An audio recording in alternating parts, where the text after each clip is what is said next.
नमस्कार दोस्तों, आप देख रहे हैं लबासना तक। हम इस समय है यूपीएससी भवन के पास। 2024 का यूपीएससी इंटरव्यू चल रहा है। यूपीएससी की कैसे तैयारी करें, इंटरव्यू तक कैसे पहुंचे, कोचिंग लेना चाहिए कि नहीं लेना चाहिए, ऑप्शनल सब्जेक्ट क्या था, कौन सा अटेम्प्ट था, ये पूरी जानकारी आपको मिलेगी हमारे वीडियो में। सर, आपका बहुत बहुत स्वागत है लबासना तक। Thank you.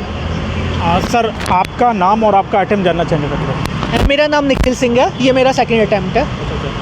निखिल सर, आपका मीडियम जानना चाहेंगे? आपका medium English medium. English medium.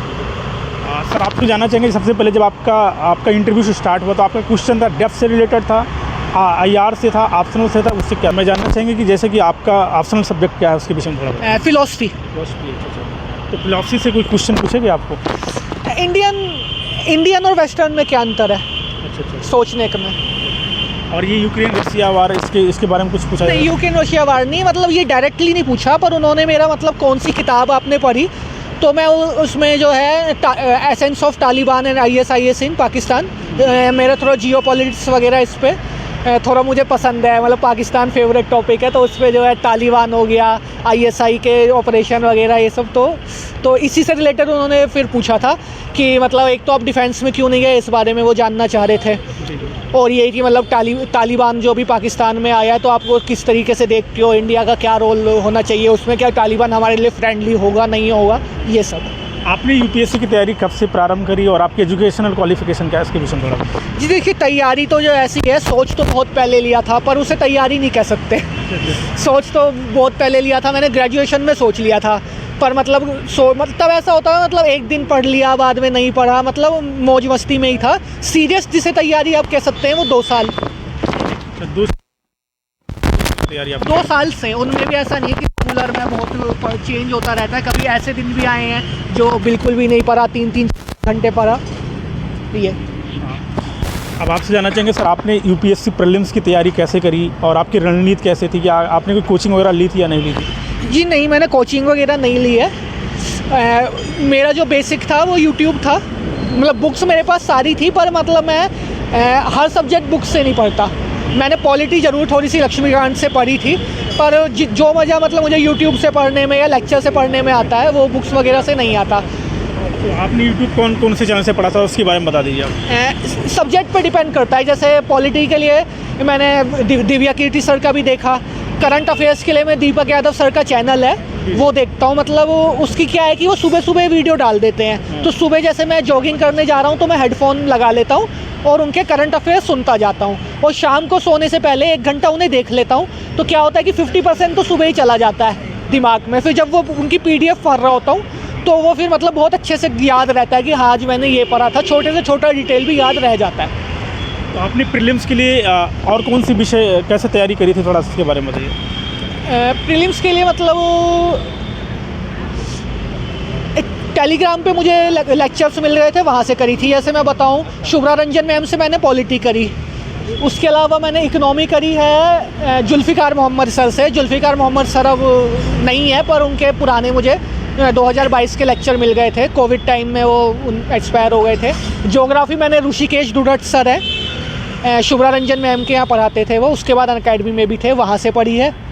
उसके अलावा हिस्ट्री मैंने खुद करी है, और थोड़ा बहुत मैं उसके अलावा यूट्यूब चैनल से एक सैन गुप्ता सर हैं, उनके मैं चैनल से पढ़ लेता था।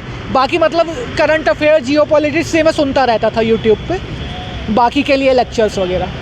तो आपने यूपीएससी प्रीलिम्स के लिए कितने क्वेश्चन अटेम्प्ट करे, इसके बारे में बता दीजिए। मैंने अराउंड 60 to 70। और सीसेट के लिए? सीसेट के लिए तो मुझे अब ध्यान नहीं है, क्योंकि कम ही करे थे। उसमें मुझे पता था कि सीसेट जो है, मतलब ओवर कॉन्फिडेंट नहीं, पर मतलब फिर भी मुझे आइडिया था कि सीसेट तो निकल ही जाएगा। 33% चाहिए, और इसके अलावा भी मैं डिफेंस एग्ज़ाम वगैरह दिए हैं। तो आप काफ़ी कॉन्फिडेंस भी हैं, और आपका एजुकेशनल बैकग्राउंड थोड़ा जानना चाहिए। एजुकेशनल बैकग्राउंड मैंने BBA करी है IME कॉलेज से, उसके बाद MBA करी है, और B.Ed मेरा करंटली चल रहा है गढ़वाल यूनिवर्सिटी श्रीनगर से।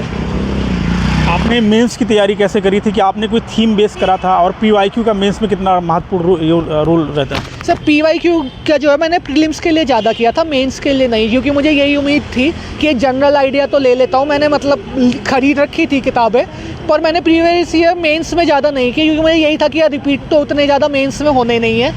प्रीलिम्स में ज़्यादा मैंने यूज करे थे प्रीवियस ईयर क्वेश्चंस। वो भी जब मैंने क्या करता था कि सुबह जैसे 2.5 घंटे एक सब्जेक्ट पढ़ा, तो प्रीवियस ईयर के लिए मैं जैसे यूट्यूब चैनल से ही जो है वो करे हैं वो नोट डाउन करता रहता था।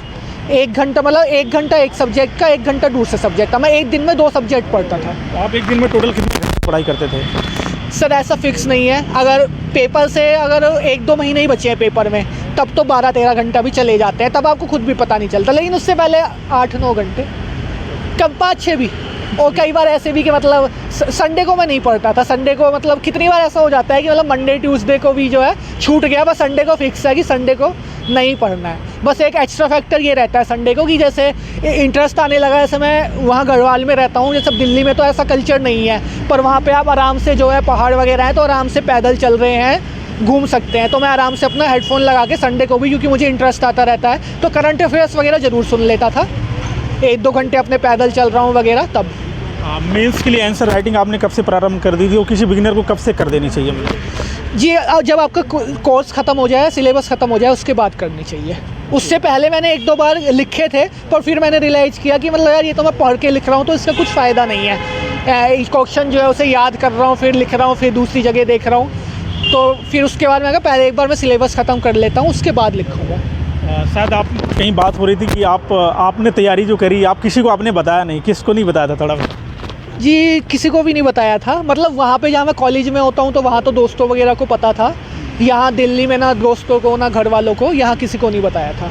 इंटरव्यू से हफ्ता भर पहले बताया कि आ गया है। तो आपने मॉक इंटरव्यू आपने कहीं दिया था? नहीं, मॉक इंटरव्यू कहीं नहीं। बिना मॉक इंटरव्यू दिए? हाँ जी। इसमें मिजाज हैं, तो इसका राज क्या, थोड़ा बता दीजिए हमारे। और बस पहली बार यहाँ पे आया हूँ, उम्मीद नहीं की कभी मेरा भी इंटरव्यू लिया जाएगा, तो बस इसलिए थोड़ा सा खुश हूँ।